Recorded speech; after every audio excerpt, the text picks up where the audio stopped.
the fear in my enemy's eyes. Listen as the crowd would sing. Now the old king is dead, long live the king. 1 minute I held the key. Next the walls were closed on me, and I discovered that my castle stand upon pillars of salt and pillars of sand.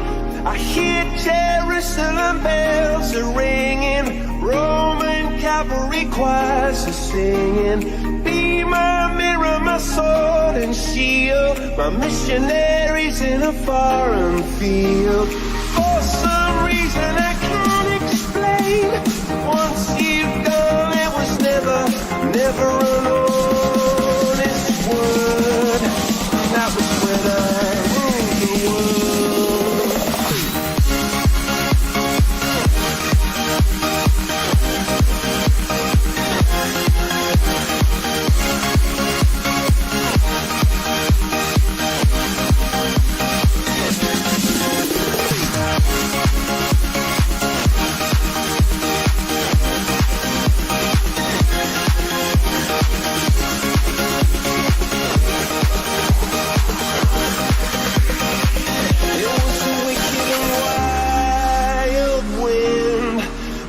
The doors to let me in, shattered windows and the sound of drums.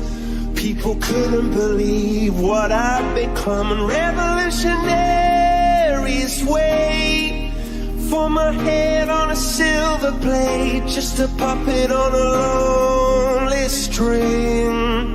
Oh, who would ever wanna be king?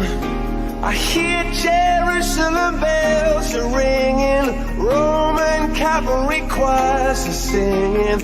Be my mirror, my sword and shield, my missionaries in a foreign field. For some reason I can't explain, I know St. Peter won't call my name, never an honest word, but that was. Hola amigos, muy buenas noches, ¿cómo estamos? Comenzamos un nuevo programa de Todos Somos Abogados este día 8 de julio del año 2021. Soy Carlos Álvarez y le doy la más cordial bienvenida a este programa con mucha sorpresa, con una invitada de lujo. Así que espero que durante la hora que dura nuestro programa la pasemos excelente por las plataformas, obvio, de Infórmate Serena, ¿no es cierto? Y tanto por Facebook, Instagram y YouTube ustedes van a poder ver este video. Hoy ya hace tiempo que no saluda a nuestros auspiciadores, ¿eh? Así que lo voy a saludar al tiro antes que me olvide. Adaro Propiedades, no lo olvidemos. Abogados de Derecho Inmobiliario, Abogados Coquimbo y Abogados Serena. Consuelo Ardiles Peralta, ¿cómo estás en esta noche? Muy bienvenida. Hola, ¿cómo estás? Buenas noches. Angie, bienvenida. Gracias por aceptar la invitación. Un lindo tema que nos interesa muy del momento. Y nada, pues bienvenido a todos y esperamos, como siempre, ser un aporte y pensando que todos somos abogados. Jorge, ¿cómo estás? Buenas noches. Micrófono. No se escucha. Jorge, el micrófono se te olvidó. De verdad, disculpen el micrófono. Ahora sí, Carlitos, Consuelo, muy buenas noches. Angie, un placer de saludarte, hace mucho tiempo que no nos veíamos. Amigos en sus casas también tengan la más cordial de las bienvenidas. Vamos a tener, como dicen mis colegas, un excelente programa. Hoy día con un tema muy interesante como es precisamente la violencia en tiempos de pandemia. Vamos a hablar sobre el contrato de promesa de compraventa de inmuebles. Así es que se nos viene un gran programa, Carlitos. Muchas gracias, Jorge. Angie, ¿cómo está? Su micrófono, no se olviden. Muy bien, muchas gracias a ustedes por la invitación. Jorge, un gusto verte nuevamente, tanto tiempo. Y bueno, les agradezco a todos por esta invitación, sobre todo porque es un tema que a todos nos interesa, ¿verdad? Sobre todo en estos tiempos. Así es que agradecida por la invitación. Bien, hoy ya vamos a presentar a Angie como corresponde, ¿eh? Por lo pronto vamos a pasar a nuestra sección, que es la sección, ¿no es cierto?, del abogado histórico, que Jorge nos va a contar. Y vamos a hablar de un abogado bien conocido por todos, yo creo que por los serenenses y por todos los de la región de Coquimbo, ¿no es cierto?, que es don Gabriel González Videla, Jorge. Así que ahí tú cuéntanos un poquito cuál es la biografía y la vida de este personaje. Bien, Carlos, gracias. Sí, la verdad es que vamos a hablar de un gran abogado y estadista. ¿Ah? Son muchas las cosas que se podrían decir de Gabriel González Videla. ¿Mm? Dentro de las más relevantes, evidentemente, tenemos que mencionar que él nace el 22 de noviembre de 1898 en la ciudad de La Serena, hijo de Gabriel González Castillo y Teresa Videla Cepeda. Él fue el hijo mayor de una familia en total que tuvo 18 hijos, estudia en el Liceo de La Serena y posteriormente se traslada a la ciudad de Santiago a realizar sus estudios superiores en la Universidad de Chile, ingresa a estudiar leyes y se titula el 2 de diciembre del año 1922. Su memoria de prueba de grado, ¿no es cierto?, fue sobre la estadística chilena, tema respecto al cual él ya tenía conocimiento porque anteriormente había trabajado precisamente en esa área. Y ese mismo año en que él se termina titulando, le toca retornar a la ciudad de La Serena ante una situación bastante poco afortunada que sufre su padre, queda paralítico y sin habla y debe retornar precisamente a su ciudad natal para ayudar a su familia. Y ya en el año siguiente, en 1923, él abre su estudio profesional, su estudio jurídico y se dedica precisamente a trabajar en asesorías legales y también tiene participación como director en diversas empresas, entre ellas LAN Chile, por mencionar algunas. Entre otras cosas relevantes de su vida personal, el año 1926 contrae matrimonio con la señora Rosa Markman, con quien tiene 3 hijos.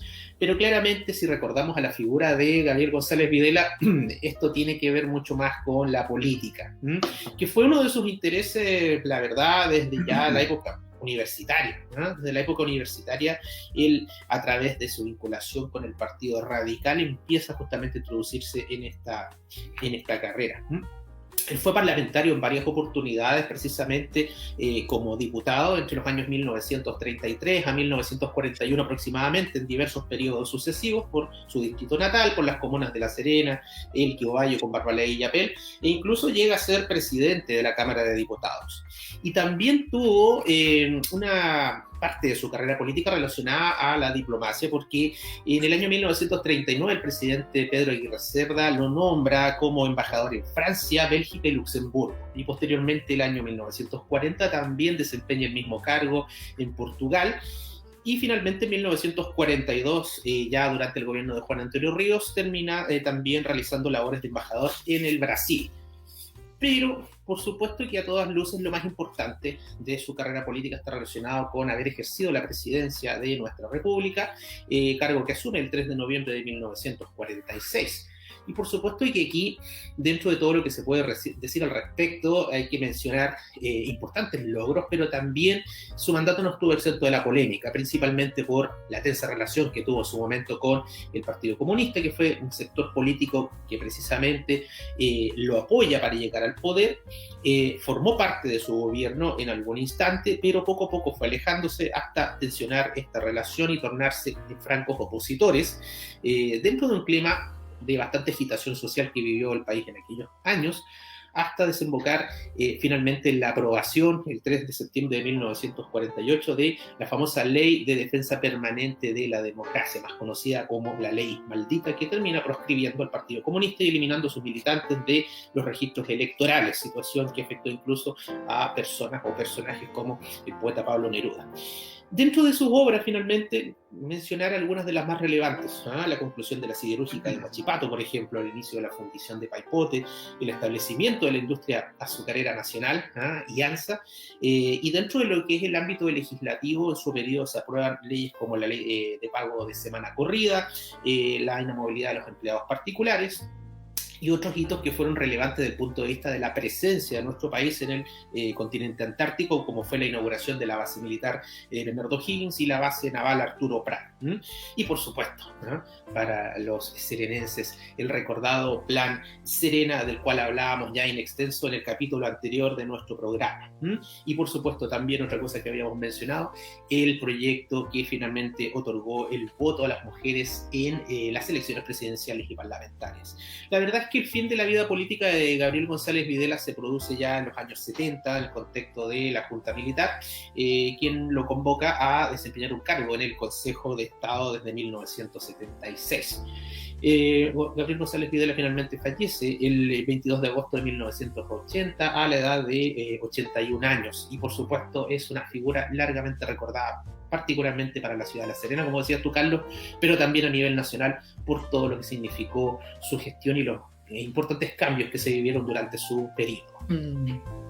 Así que hoy, 8 de julio del año 2021, recordamos a Gabriel González Videla, quien cursó sus estudios universitarios en la Facultad de Derecho de la Universidad de Chile, se graduó de abogado el 2 de diciembre de 1922.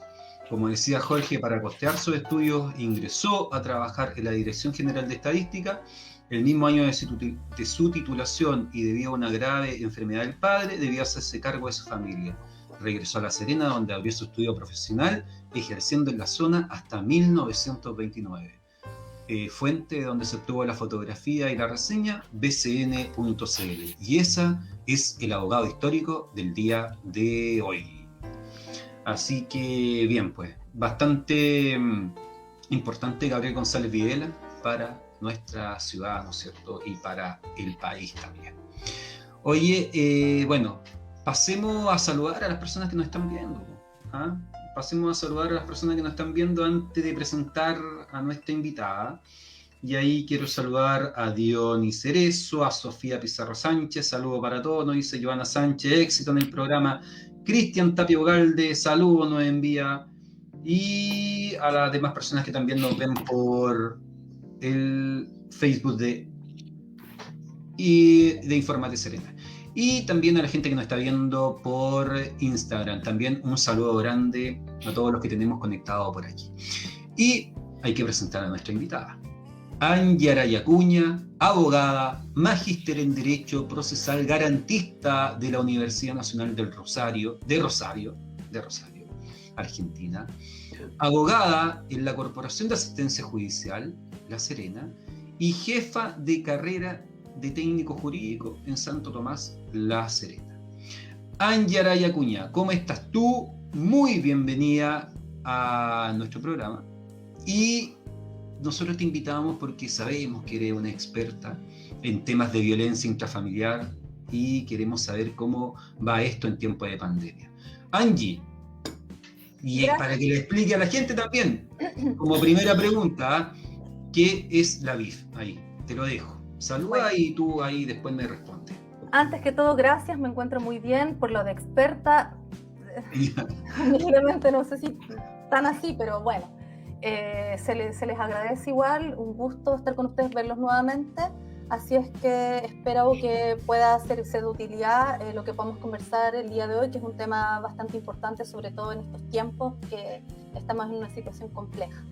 Sí, y sobre todo también a lo mejor la gente al ir escuchándote van a salir muchas consultas, entonces también es importante que aprovechemos a la abogada de la corporación, pues ahí digo, aprovechemos de preguntarle. ¿Ah? Oye, Angie, ¿qué es la BIF? Comencemos por ahí, para que la gente sepa. En términos bien sencillos, a ver, cuesta encontrar un concepto único de violencia intrafamiliar porque cuando nosotros hablamos de violencia, es multidisciplinar. Hay muchas ciencias que lo definen de distintas aristas. Entonces, en este contexto, nosotros podemos decir en términos muy simples que violencia intrafamiliar implica un maltrato entre personas que forman parte de un grupo familiar y que se caracteriza por la existencia de un poder del ejercicio de control respecto al presunto ofensor hacia la víctima y que existan entre ellos al menos una relación de parentesco. Y que esta persona, al ejercer este control, hay una superioridad por sobre el otro, quien se ve forzado o intimidado de alguna forma a los requerimientos impuestos por este ofensor.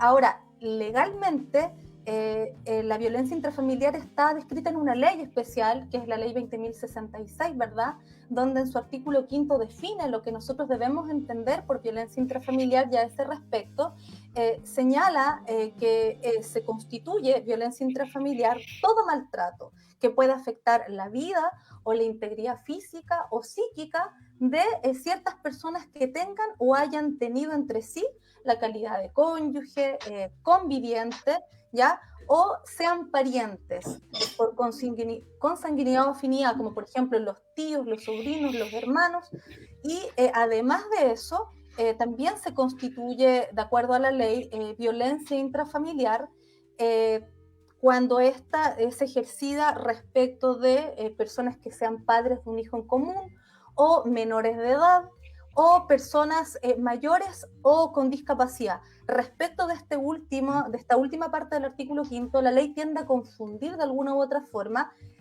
la violencia doméstica con la violencia intrafamiliar, porque la violencia intrafamiliar es aquella que se da entre parientes, más la violencia doméstica no necesariamente. Oye, Angie, y desde ahí, entonces, ahí nos queda más o menos claro que cuál es la violencia que se da en este tema del maltrato, ¿no es cierto? Pero, ¿quiénes pueden hacer esta denuncia? Porque al final yo soy víctima de violencia, ¿no es cierto? Pero ¿solo yo puedo hacerla? ¿Solo el hombre, solo la mujer o quién? Y sobre todo también, aprovecho de preguntarte al tiro, ¿ante quién? O sea, ¿quién puede recibir esta denuncia? Bien, a ver, las formas de dar inicio son distintas, ¿ya? Diferentes. La puede dar, puede denunciar, digamos, la propia víctima, por supuesto, pero también lo pueden hacer sus ascendientes, sus descendientes. En definitiva, es una acción más bien de tipo popular. Cualquier persona que tome conocimiento que alguien está siendo víctima de violencia puede recurrir a los tribunales, porque si es denuncia, por ejemplo, puede recurrir a los tribunales, puede recurrir a los tribunales ya sea de familia, ¿ya? Que es la regla general por donde se inicia, puede recurrir al Ministerio Público, puede denunciar ante carabineros, puede denunciar ante policías de investigaciones, puede denunciar ante gendarmería, en el evento que sea denuncia. Pero hay otra forma de inicio que es a través de una demanda.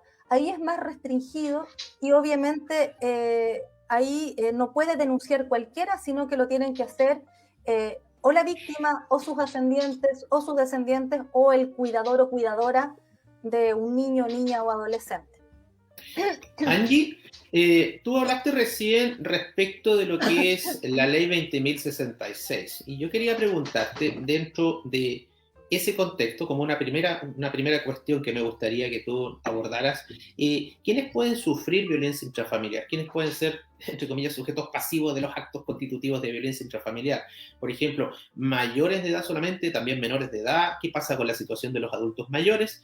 Eso es una primera cosa. Y luego, que le pudieses contar a nuestros amigos que están en su casa cuáles son las conductas más comunes que tú has observado, ¿no es cierto?, en la práctica y que podrían ser constitutivas de violencia intrafamiliar dentro del contexto de la misma ley. Bien. Respecto de los sujetos pasivos, ¿verdad? ¿O quién puede ser víctima de violencia intrafamiliar? Bueno, no solo están las personas que yo mencioné que tuvieron relación de parentesco, esto es cónyuges, convivientes, padres de un hijo común, sino que también pueden ser víctimas de violencia los niños, niñas o adolescentes, es decir, las personas menores de edad y las personas mayores. Paulatinamente la violencia en contra de la persona mayor ha ido en aumento lamentablemente y estas personas se ven muy disminuidas porque por vergüenza, por amenazas de que los van a institucionalizar, por dependencia económica, por déficit cognitivo, por demencia senil, por un sinnúmero de circunstancias, estas personas lamentablemente no se atreven a denunciar, no obstante todos los esfuerzos que se ha hecho por establecer programas al respecto. Pero en ese contexto entonces son víctimas las personas adultas, digamos mujeres u hombres, niños, niñas, adolescentes, personas mayores y personas con discapacidad. Todos aquellos pueden ser sujetos pasivos de la violencia, aunque en Chile, en nuestro país, a veces los tribunales, sobre todo los tribunales de familia, tienden a confundir la violencia contra la mujer respecto de la violencia de género. En Chile muchas veces copiamos... Eso te iba a preguntar, Angie, ¿es lo mismo o no? No es lo mismo. Porque siempre hablamos de violencia de género y hablamos de violencia intrafamiliar, y sería bueno que a lo mejor le pudiera aclarar a las personas que nos están viendo cuál es. A veces se confunde y dicen violencia de género, violencia contra la mujer, pero resulta que el género es una construcción social y por lo tanto género es una persona mayor, un niño, niña, adolescente, un hombre puede ser víctima de violencia intrafamiliar. No es sinónimo de violencia contra la mujer. En ese contexto, la violencia de género es más amplio y cualquiera de estas personas puede ser víctima de violencia. Entonces, en ese contexto hay que ser como más precisos porque, si bien es cierto, la mayoría de las veces la mujer es víctima de violencia, también lo puede ser el hombre perfectamente. En el fondo el concepto de violencia de género no es tan restrictivo como lo que se entiende comúnmente, tan solo restringido a la mujer en este A la caso. mujer. Y respecto de las conductas que más comúnmente se ven que son constitutivas de VIP, ¿cuáles podrías Bueno, mencionar? de acuerdo a la tipología, porque la violencia intrafamiliar puede ser de tipo física, psicológica, sexual, económica, y esto se refleja a través de distintas, a ver, no denominaciones, pero distintas actitudes que tiene el presunto ofensor, como por ejemplo restringir horarios, restringir salidas, revisar celulares, revisar las redes sociales, prohibición de juntarse con ciertas y determinadas personas, restringir las visitas a los familiares. Angie, y desde ahí basta con que, por ejemplo, una persona registre, vamos a suponer que, para que no sea siempre el hombre, ¿eh? Porque siempre se considera que el hombre es el que es violento, pero vamos a colocarlo en el caso de la mujer, ¿eh? Es la mujer que es bastante celosa y revisa el celular del hombre, ¿ya? ¿Basta solo con que sea una vez para que se considere violencia intrafamiliar o tiene que ser una actitud repetitiva en el tiempo? Debiera ser una actitud repetitiva en el tiempo, porque si se trata de un evento único, no está dentro del concepto que se señala en el artículo 5 de la Ley de Violencia Intrafamiliar. Por lo tanto, con un evento único no es posible condena en ningún caso. Tienen que tratarse de eventos que sean repetitivos, por eso que se exige, por ejemplo, cuándo ocurrió, en qué consistieron los hechos, las fechas. Hay que ser riguroso en cuanto a la denuncia. Por lo tanto, generalmente cuando estas denuncias se ingresan a través de un parte de carabineros, por ejemplo, siempre se tiene que ampliar y establecer cuándo ocurrieron los hechos, en qué consistieron, bajo qué modalidad, en qué contexto. Y en razón de lo mismo también, por ejemplo, muchas veces, como el caso así anecdótico o chistoso, es cuando pareciera que es chistoso, pero en realidad no lo es cuando el hombre, ahora vamos a poner el hombre maltratadora, el hombre va y le deja 1.000 pesos a su mujer, ¿no es cierto?, dueña de casa, él se va, se toma una cerveza, sale y le deja 1.000 pesos para que mantenga a los hijos durante el día, para que pueda comprar pan, para que pueda hacer almuerzo, para que pueda cenar. Eso se... Vivienda, claramente hay un control, y esta persona, como está en una situación de dependencia, obviamente se siente amedrentado, disminuida, porque hay una superioridad del supuesto ofensor respecto de la víctima. Y ello denota obviamente que hay o estamos en presencia de violencia intrafamiliar. Oye, Angie, ¿y cómo protegemos entonces a la víctima? ¿Existe alguna protección respecto a medidas a tomar antes del juicio, durante el juicio, después del juicio? ¿Cómo vemos eso? A ver, con respecto a las medidas de protección de hechos más graves constitutivos de violencia, hay ciertas deficiencias, pero se establecen, al menos si se hace una denuncia, por ejemplo, ante los tribunales de familia, estos pueden, con el solo mérito de la denuncia, y que ayudado por un consejero técnico, que por regla general un profesional psicólogo, establecer si la persona se encuentra o no en una situación de riesgo inminente. Y de acuerdo a ese análisis, el juez puede de inmediato tomar las providencias, es decir, las medidas cautelares, que lo que hace es anticipar, digamos, esta protección, y que incluso se puede hacer valer sin notificación del demandado, por tratarse del denunciado demandado, por tratarse de una medida cautelar. Angie, lo que ocurre en la práctica, en realidad, con estas medidas cautelares es que, independiente, los tribunales por lo general siempre las adoptan, ¿o no? Como cuando son antes del procedimiento, por una cuestión así como también de proteger, de precaución. Las adoptan de inmediato. Incluso a veces la más gravosa de todas, y que no está dentro de las cautelares propiamente tal, sino que está como accesoria, ya cuando se dicta sentencia, es la salida del hogar común, cuando esa es una medida accesoria que se dicta con la sentencia, pero ellos la toman de inmediato. Y la medida que pueden tomar como cautelar es la prohibición de acercamiento, más no la salida del hogar común. Oye, y siempre ocurre que el hombre, el que tiene que irse, po. El hombre, ya, el 99,9% del hombre el que debe irse de la casa. Exacto, y hay veces que no es tan así la cosa. Bueno, yo al menos me ha tocado ver que hay veces que no es tan así, pero bueno. Angie, lo otro, ¿nos podrías explicar un poquito cómo se tramitan las denuncias? A ver, ¿cómo se inicia este procedimiento?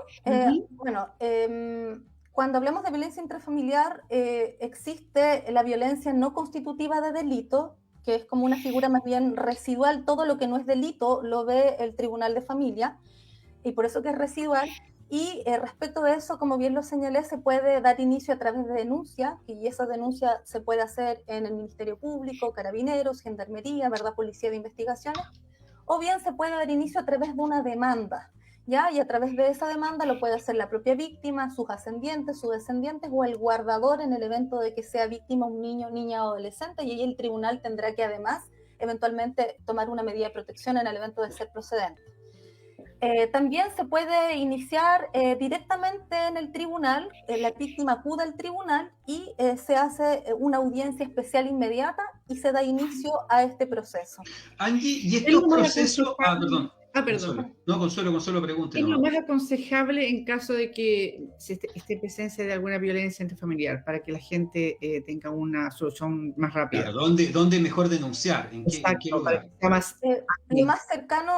Lo más cercano a su domicilio, carabineros o llamados, hay llamadas llamadas prioritarias, y uno, lo más rápido, lo más cercano a su alcance es Carabineros, porque es difícil tal vez que si estamos en un contexto de violencia en la noche, ¿verdad? Que una persona pueda ir al Ministerio Público o pueda ir a un tribunal. Entonces, en ese contexto, Carabineros como una llamada, Carabineros como lo más... Oye, y en razón de lo mismo, Angie, en que tú dices que es mucho más rápido Carabineros, ¿son rápidos estos procedimientos de violencia intrafamiliar desde que hago la denuncia hasta que se obtiene una sentencia, ya sea condenatoria o absolutoria en este caso, o es lento?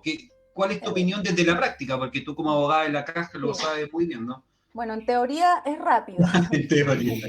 En teoría es muy ¿Y rápido. en tiempos de la pandemia práctica es rápido o lento? es muy lento. A ver, Difícil que guarde rápido. es lento porque si bien es cierto, el tribunal tiene digamos, trata de que las audiencias se fijen lo más pronto posible, en menos de 2 meses no la van a fijar. Por eso que las medidas cautelares se adoptan de inmediato, ¿ya? Y en el intertanto, entonces, el tribunal ordena rondas periódicas de carabineros, llamadas prioritarias, ¿verdad? Prohibición de acercamiento y de cualquier forma de comunicación hasta donde se encuentre la víctima. Angie, ahí hasta o sea, el procedimiento puede resultar más lento, pero la primera audiencia es rápida, ¿no? Sí, la primera audiencia es más rápida. Y además Sí. los tribunales cuentan con una sala especial, por lo que sé, ¿no? Para tratar todos los temas de violencia. Hay una sala especial, que es la sala 3 y la sala 4, porque ahora con todo el tema de que las audiencias se están realizando por plataforma Zoom, hay 2 salas que ven causas de violencia intrafamiliar, procesos de violencia intrafamiliar, precisamente para poder agilizar más la tramitación de las mismas. Angie, ¿qué pasa finalmente cuando ya se realiza toda la tramitación, se llega a la parte final, se dicta la sentencia y la persona indicada como el presunto, ¿verdad?, culpable de estas conductas constitutivas de violencia intrafamiliar es condenada? ¿Qué le puede pasar a esa persona? ¿Cuáles son los efectos que puede tener finalmente? Tendríamos que ahí distinguir, por ejemplo, si se tramitó esto ante un tribunal de familia, que es la violencia no constitutiva de delito. Esta persona, si es condenado, bueno, va a ser una multa a beneficio fiscal, y esta persona va a quedar con un registro en su certificado de antecedentes, que es una anotación especial, y si es condenado, esa anotación no se puede eliminar nunca más. Y nunca más, porque tenía que haberse dictado un reglamento y ese reglamento nunca se dictó. Por lo tanto, a veces ser condenado en sede familia es mucho más gravoso que ser condenado en sede penal, porque en sede penal la persona puede eliminar sus antecedentes y queda con irreprochable conducta anterior. En cambio, o sea, cuando dicen mejor pasemos al Ministerio Público, que me condenen allá mejor. Ojalá por maltrato grave. No es muy grato decirlo, pero cuando voy por denunciado le digo, señores, lo mejor que le pudo pasar es que el tribunal se declare incompetente, porque en el fondo, sobre todo si se dan los presupuestos... Y eso es extraño, Angie, porque al final se tramita como una causa penal en sede de familia. Siento que es bastante extraño, ¿no?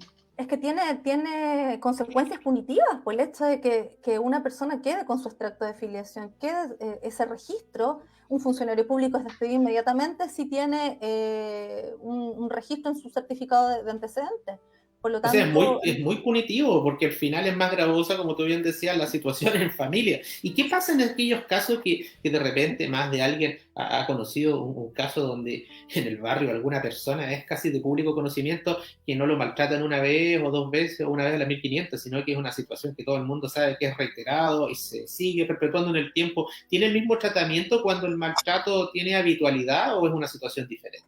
es una situación diferente porque si esto se viene prolongando desde hace mucho tiempo, de manera reiterada en el tiempo, ahí ya no estamos ante violencia intrafamiliar no constitutiva de delito, sino que estamos ante un presunto delito de maltrato habitual, y precisamente esta ley 20.066, la gran innovación que tiene es que crea este tipo penal único de maltrato habitual, y donde lo que se está sancionando es el maltrato psicológico. Básicamente eso es porque el delito de maltrato habitual es una figura residual, tiene una penalidad bastante menor, eh, y lo bueno que tiene es que si, por ejemplo, alguien es víctima de actos u otros delitos en contexto de violencia intrafamiliar, se le va a configurar un agravante, porque en el fondo el maltrato habitual propiamente tal, la pena es muy baja, es presión menor en su grado mínimo. Entonces, en ese contexto es baja la penalidad. Pero si hay otro delito, por ejemplo, femicidio, frustrado, no sé, la pena aumenta por el hecho de haber sido realizado o perpetrada en contexto de violencia intrafamiliar. Ahora, ¿qué es la complicación de esta figura del maltrato habitual? Es que el tribunal de familia, es el juez de familia quien tiene que ponderar los hechos y derivar los antecedentes al Ministerio Público para que se investigue este presunto delito de maltrato habitual, pero se produce un limbo jurídico. ¿En qué sentido?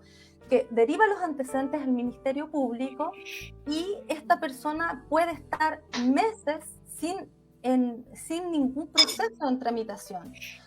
La única garantía que tiene esta persona es que el tribunal va a dictar como medida cautelar por el máximo plazo, que son 180 días, para que esta persona quede protegida mientras el Ministerio Público investiga este delito y decide formalizar o no. Y a veces el Ministerio Público no formaliza porque el juez de familia no ponderó bien los antecedentes, no los explicó de manera adecuada, y el Ministerio Público se ve coartado para poder acudir al Tribunal de Garantía Claro. y seguir adelante con el proceso. Entiendo. Angie, ¿y qué pasa finalmente cuando se dicta una medida cautelar o se imponen ya en la sentencia definitiva ciertas medidas a las que es condenado efectivamente la persona culpable y él no cumple, ¿no? Transgrede las cautelares o no cumple con las medidas impuestas por la sentencia? ¿A qué se está arriesgando esa persona finalmente? Esa persona comete delito, y ese delito se denomina desacato, y por lo tanto se tiene que investigar, y si la persona es sorprendida en flagrancia, obviamente va a ser detenido y va a ser formalizado inmediatamente ante un tribunal de garantía. Si no es en flagrancia, se tiene que investigar como tal para ver si es que se judicializa y finalmente es condenado por él mismo, pero se expone efectivamente a una pena privativa eventualmente de libertad.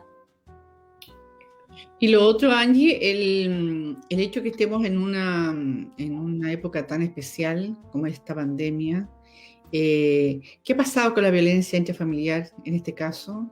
¿Ha habido cambios? ¿Ha sido como...? Aumentó, ¿no? Aumentó, más o menos casos. Cuéntanos, vamos a hacer un redoble de tambores para saber cómo va.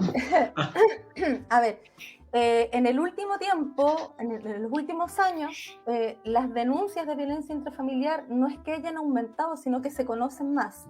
Pero en tiempos de pandemia, al menos durante todo el año 2020, hubo 90.000 denuncias por violencia intrafamiliar, y de esas 90.000, 70.000 corresponden a denuncias hechas por mujeres.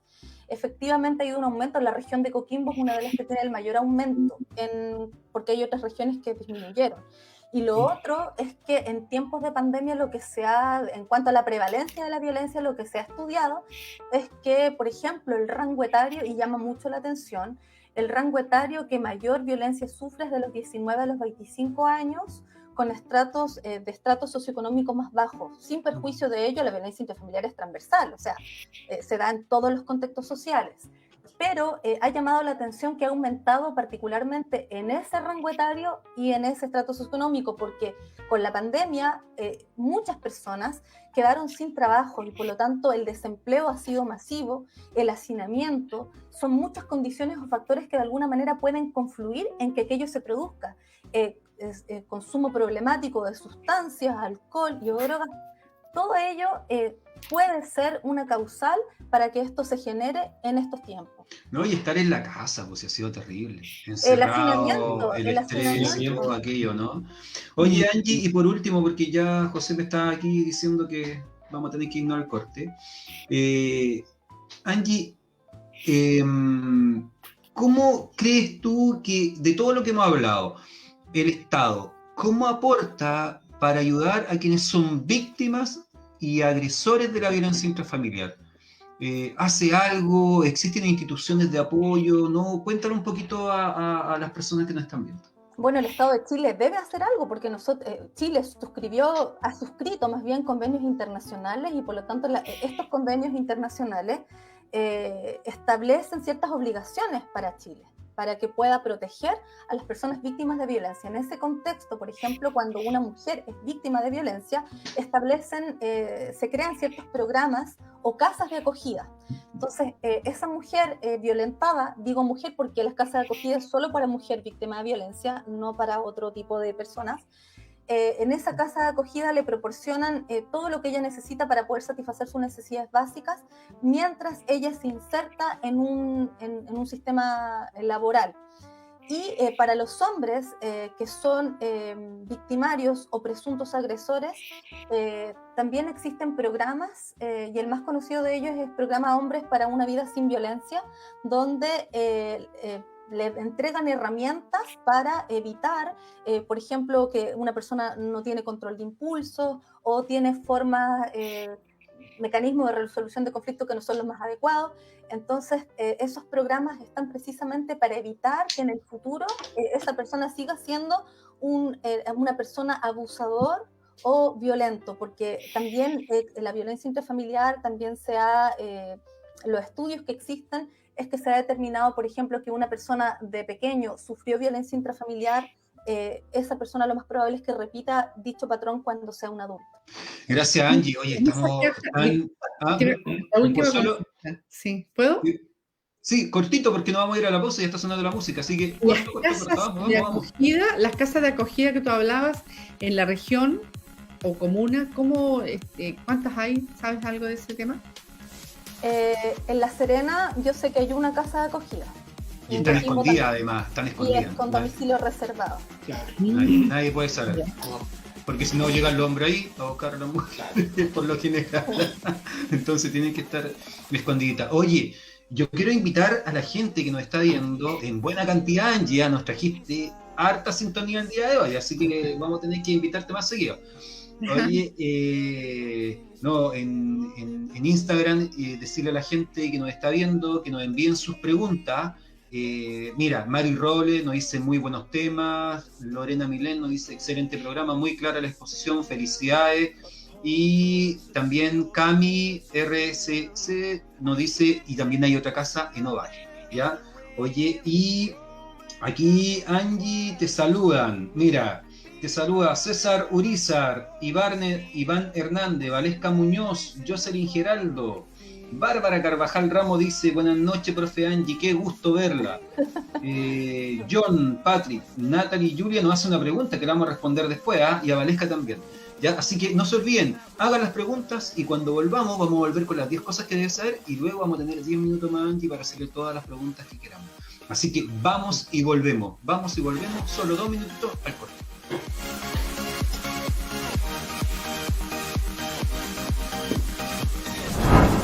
¿Arrendar o comprar una casa? ¿O deseas administrar y hacer crecer tu patrimonio inmobiliario? Entonces necesitas la asesoría experta de Adaro Propiedades. Con más de medio siglo en el mercado de las propiedades, sabemos perfectamente cómo administrar y hacer crecer tu patrimonio. Visítanos en www.adaropropiedades.cl. Adaro Propiedades, más de 50 años marcando la diferencia en el rubro inmobiliario.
Ya amigos, hemos vuelto siendo las 21:43 de la noche. Oye, que está interesante el programa, súper entretenido.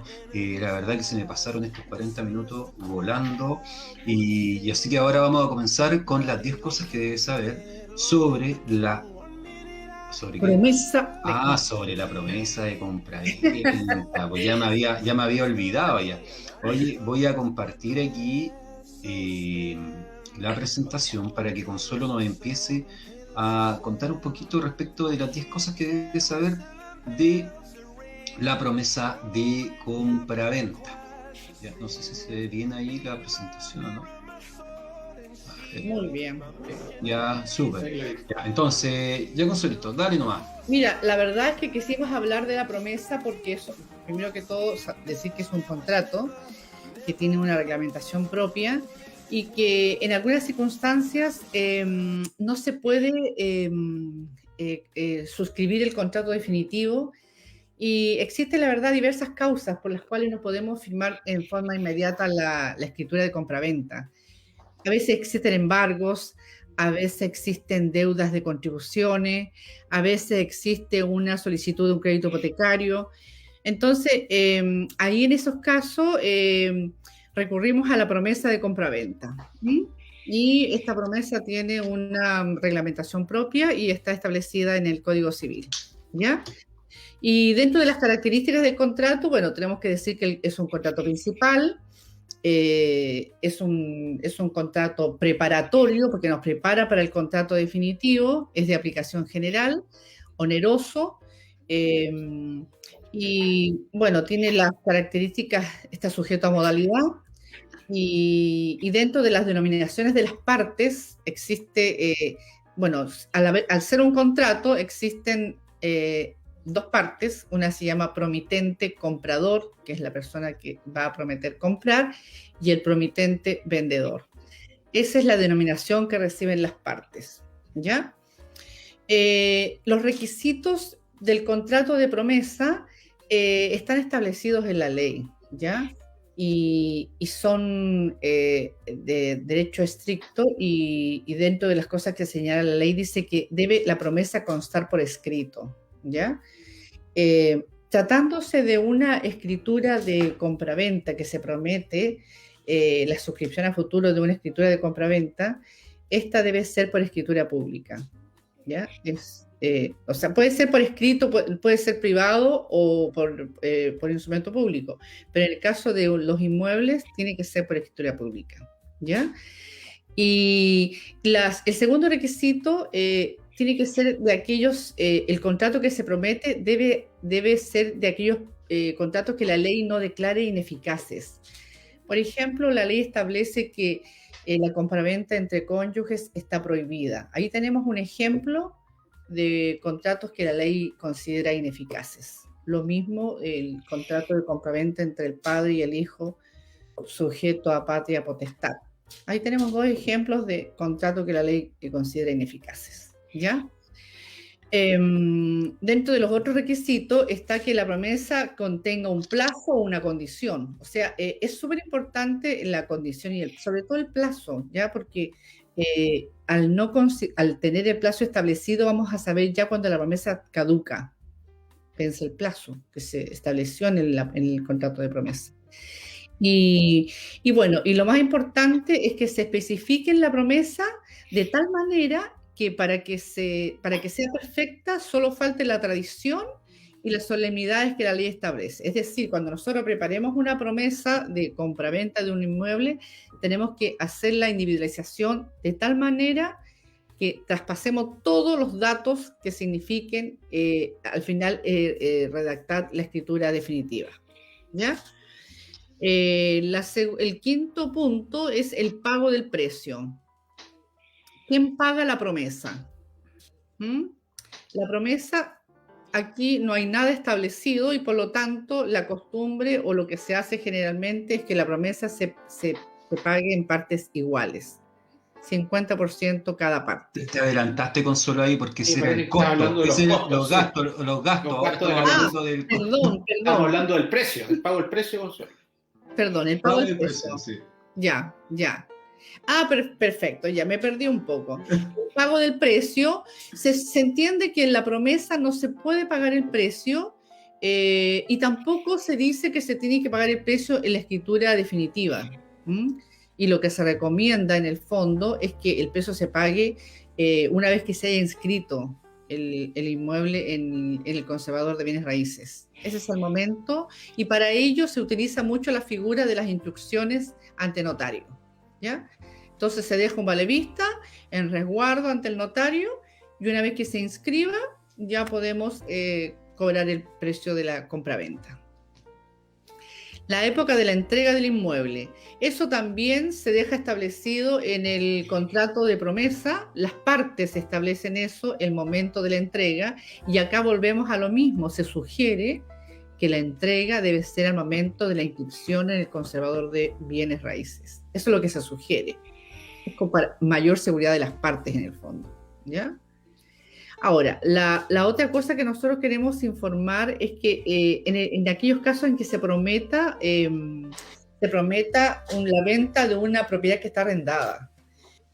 Bueno, aquí tenemos que señalar el plazo para que podamos hacer la entrega del inmueble, ¿ya? Y por lo tanto, ahí no es muy recomendable hacer una promesa de un bien que está arrendado, porque se corren algunos riesgos que no se pueda cumplir el plazo de la entrega. Entonces, para no correr riesgo, mejor es no hacer promesa de inmuebles que estén arrendados. Ahora sí, los gastos de la promesa. Los gastos de la promesa. Ahí hablábamos de la equidad. La equidad. En el fondo, como decíamos, no hay nada escrito, no hay nada estipulado. Entonces, por lo tanto, tenemos que señalar que cada parte paga un 50%. ¿Y cuáles son los gastos? La escrituración, la redacción de la escritura y el pago en el notario. Esos serían como los gastos que se deben incurrir, ¿ya? Y la cláusula penal en el contrato de compraventa es súper importante. Yo creo que es una de las cosas más importantes de la promesa, porque en el fondo la cláusula penal es como la indemnización de perjuicios anticipada y convencional que establecen las partes. Entonces, la ley señala que si una de las partes no cumple, ya está establecida la indemnización y no hay necesidad de ninguna prueba en caso de incumplimiento, ¿ya? Eso sería. ¿Y cómo se extingue la promesa? Bueno, se extingue por la forma en que se extinguen todos los contratos, por el pago, por la novación y también por la caducidad del plazo, que es lo que yo decía, que llega la época que se estableció en la promesa y no se cumple, y por lo tanto ya se está generando en ese momento hay un incumplimiento y podemos exigir a través de un juicio ejecutivo una obligación de hacer para exigir el cumplimiento de la obligación en el caso que no se haya cumplido la promesa.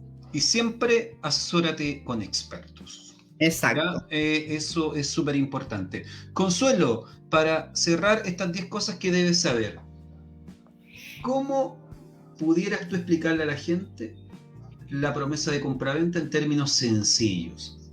Explícale a la gente que nos está viendo que de repente dijo, me explicaron 10 cosas y no se me quedó nada. No sé. Yo creo que cuando las personas quieren vender o quieren comprar y tienen algo pendiente, porque es como en el caso de que sea necesario hacer la promesa.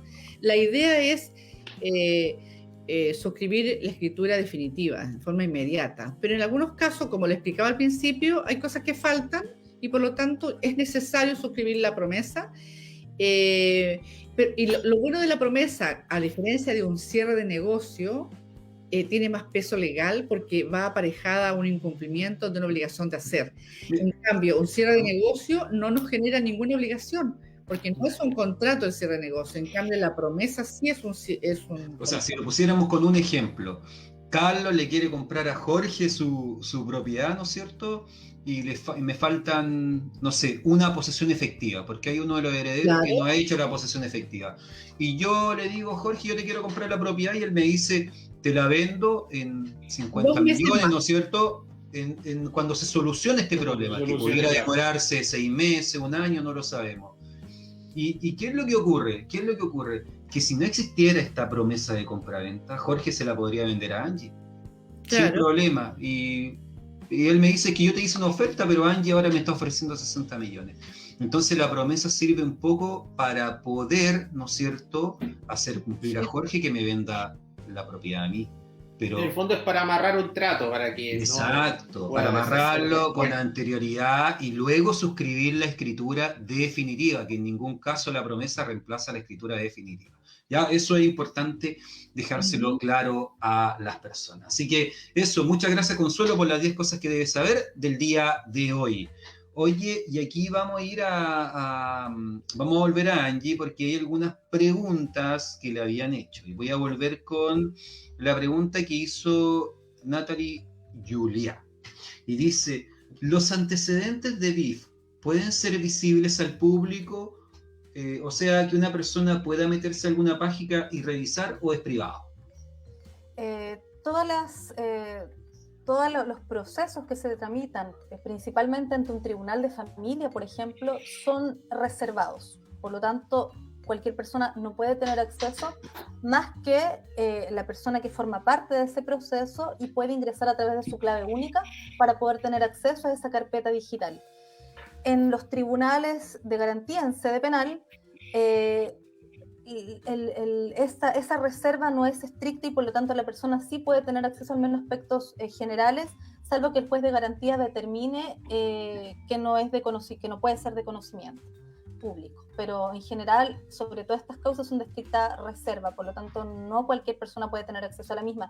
Y si se da a conocer, por ejemplo, a través de los medios de comunicación de masas, masiva, por ejemplo, televisión, es porque derechamente se están incumpliendo ciertas normativas, porque, por ejemplo, la violencia intrafamiliar y los medios de comunicación igual está relacionado, toda vez que cuando se dice tal persona que tiene una connotación pública y verdad y se conoce como presunto agresor, no es ético dar a conocer el nombre de la presunta víctima si es que no se le pide su consentimiento, porque es lo que se denomina derecho a no figurar en el medio de comunicación, y eso muchas veces no se respeta. Y por ende no... Angie, y lo mismo tú hablabas de las anotaciones que quedan en el registro de condena, ¿no es cierto? ¿Eso es público o no? A ver, cuando alguien va a solicitar un certificado de antecedentes y la persona queda con el registro como condenado, sí, cualquiera puede ir y sacar su certificado de antecedentes y sobre todo... claro, pero para la persona, pero para un tercero que quiera sacar un certificado y decir, a ver, quiero saber si con quién estoy pololeando, no se puede. No podría. No se puede. No, porque hay que tener clave única. Claro. Hay que tener clave única y ahí no se podría, ¿no es cierto? Oye, Angie, y otra cosa que nos pregunta Valesca Muñoz, dice, ¿y para los hombres también existe alguna casa de acogida? Porque también sufren de violencia, no creo que sea solo contra la mujer. Y ese es un tema bien relevante, porque siempre pensamos que la violencia es solo contra la mujer y la verdad que la violencia contra el hombre está bien invisibilizada. Muy invisibilizada, no se denuncia por vergüenza, entre otros entre otros temas, digamos, entre otros motivos, pero todo lo que Chile ha cumplido siguiendo las indicaciones, por ejemplo, de la Convención de Belén do Pará y de otras tantas que Chile ha suscrito, están básicamente destinadas a cumplir con lo básico para la mujer. No existe en Chile casas de acogida para hombres, lo que existe son programas para hombres por una vida sin violencia, es decir, para que ese hombre no cometa actos de violencia, pero si es víctima de la misma, no hay algún programa que lo pueda ayudar y que sea, digamos, solventado a nivel estatal. Y también porque existe una tendencia machista a pensar que el hombre siempre es el que violenta, ¿no? El agresor y no es el que recibe, pero yo creo que los tiempos un poco han cambiado en ese sentido y claramente también hay mujeres mucho más empoderadas y que también se han puesto mucho más fuertes desde ese punto de vista. Las mujeres hoy día están muy empoderadas. Muy empoderadas. Iba a hacer una consulta. El hecho que el tribunal decrete que la víctima tenga derecho a una casa de acogida, tiene que cumplir con ciertos requisitos, la violencia, la víctima, ¿Cómo es que una persona tiene derecho a llegar a una casa de acogida? A ver, cuando se hace una denuncia directamente ante el Ministerio Público y él determinando la gravedad de los antecedentes, el Ministerio Público determina que esa persona puede irse a casa de acogida y tienen una coordinación directa y la persona se puede ir. Cuando estamos en contexto de tribunales de familia, la violencia no es tan grave, por lo tanto no es que el tribunal la derive a una casa de acogida. Generalmente esto se da cuando la denuncia se hace ante el Ministerio Público, sede penal, lo derivan a casa de acogida y cuando ya llega al tribunal de familia la persona ya está en esa casa. Okay. O sea, hay situaciones tan graves, ¿no es cierto? Como que hay jueces que están de turno, ¿no? 24/7 para recibir llamados. Cuando se hace Entonces, una denuncia, sí, eso es muy buen punto lo que tú señalabas, Carlos, porque efectivamente las formas de iniciar este proceso puede ser a través de denuncia. Lo que hace Carabineros, por ejemplo, en el evento que sea ante Carabineros, llama al juez de turno y el juez determina, en este caso, el inicio del proceso y también puede determinar la derivación a casa de acogida en el evento que la persona no tenga un lugar donde ir, porque muchas veces la violencia intrafamiliar se da en un contexto de dependencia, de subordinación de esta víctima y por lo tanto el tribunal lo puede determinar cuando efectivamente, como decía Carlos, y es tan importante además que no solo se va la mujer, sino que su grupo familiar, o sea, si ella vive con 2 hijos, se van los 3 a la casa de acogida y ahí tratan de fortalecer todo lo relacionado, ¿no es cierto?, con la violencia y también poder verla, porque también existe una tendencia en la violencia a decir, por ejemplo, antiguamente, no, es que a mí me gusta que me pegue porque es como parte de mi vida. Yo entiendo que mi vida es así y como que normalizan la violencia, entonces... Naturalizan los actos de violencia. Sí, ¿no es cierto? Entonces eso como que no corresponde. Oye, mira, aquí Francisca, Angie pregunta, así como hay programas para las víctimas cuando son mujeres, ¿también hay para hombres? ¿O no hay diferencia y los programas son para ambos? Los programas, las casas de acogida solo para mujeres y su grupo familiar, entiéndase por esto sus hijos. Programa para hombres es en el evento de que haya sido presunto agresor o haya sido condenado por violencia. Ese programa. Y los otros programas que existen, que fundamentalmente tienen por finalidad mejorar los canales de comunicación, mejorar su mecanismo de solución de conflictos, se da cuando estamos en tramitación de una medida de protección. Entonces, en ese contexto, el tribunal puede determinar en la sentencia la derivación de todo el grupo familiar a distintos tipos de programas que tienen mayor o menor complejidad dependiendo del acto vulneratorio. Y en ese contexto, entonces, al derivar a todo el grupo familiar, lo habilitan, mejoran, digamos, el desarrollo de sus habilidades parentales y mejoran también los mecanismos de solución de conflicto para que esto no se siga perpetrando en el tiempo y eso, de alguna manera, ayuda a todo el grupo familiar para que en el futuro no tengan o no tramiten otra denuncia o demanda por violencia, y eso ayuda muchísimo, sobre todo cuando hay menores involucrados que son víctimas indirectas de violencia porque presenciaron la violencia de sus padres. Ellos son derivados de distintos tipos de programas de prevención focalizada, programas de familias de acogida, hay programas de reparación y maltrato grave, que son los denominados PRM. Entonces, todos ellos están habilitados para trabajar con ambos progenitores. En ese contexto. No, y es importante también señalar, Angie, creo ahí, que para la gente que no lo sabe y no está viendo, de que existen centros de la mujer también. En La Serena, en Ovalle, en Coquimbo. En La Serena es Ligüen, en Coquimbo es Rayún, y en Ovalle no me acuerdo cuál era, y en Illapel también está uno. Así que las mujeres que son víctimas de violencia también se pueden dirigir a esos centros y ahí reciben una atención integral por parte de una abogada, ¿no es cierto?, psicólogo, asistente social, que muchas veces le hace visibilizar la violencia que ellas no se dan cuenta y que pueden estar sufriendo. Entonces también creo que eso es importante que lo puedan saber. Disculpa, ellos también tienen la posibilidad de derivar a algún centro de acogida, porque no solamente tienen derecho a asesoría jurídica gratuita, sino que también tienen derecho a tener algún tratamiento de carácter psicológico y también tienen la facultad de poder derivarlo a alguna casa de acogida.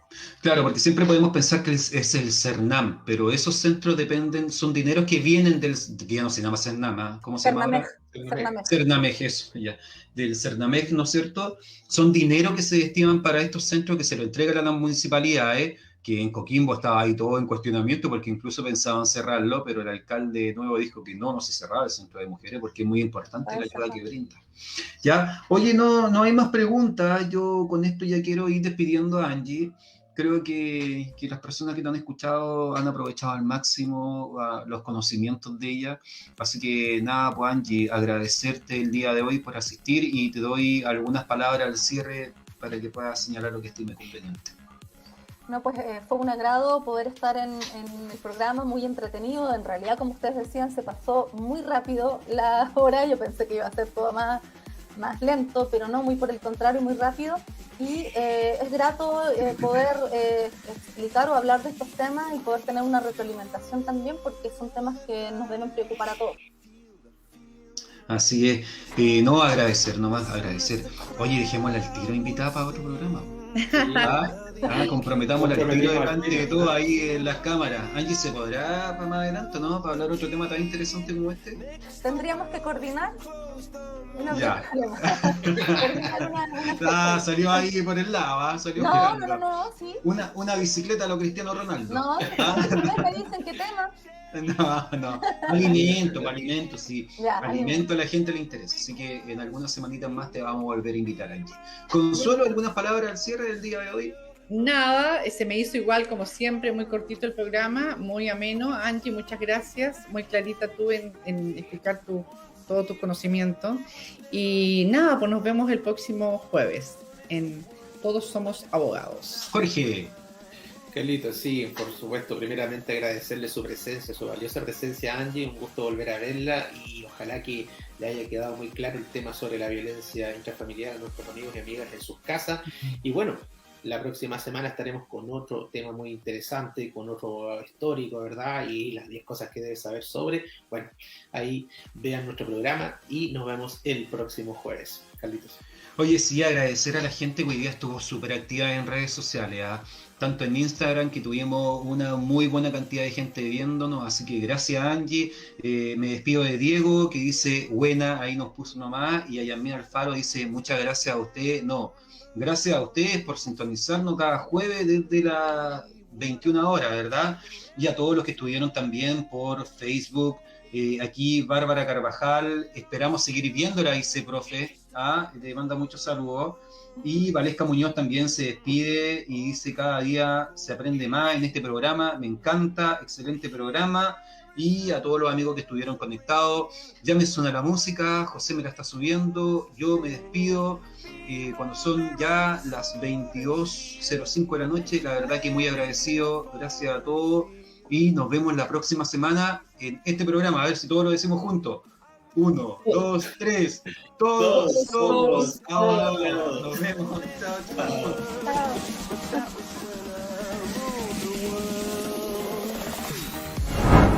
¿Arrendar o comprar una casa?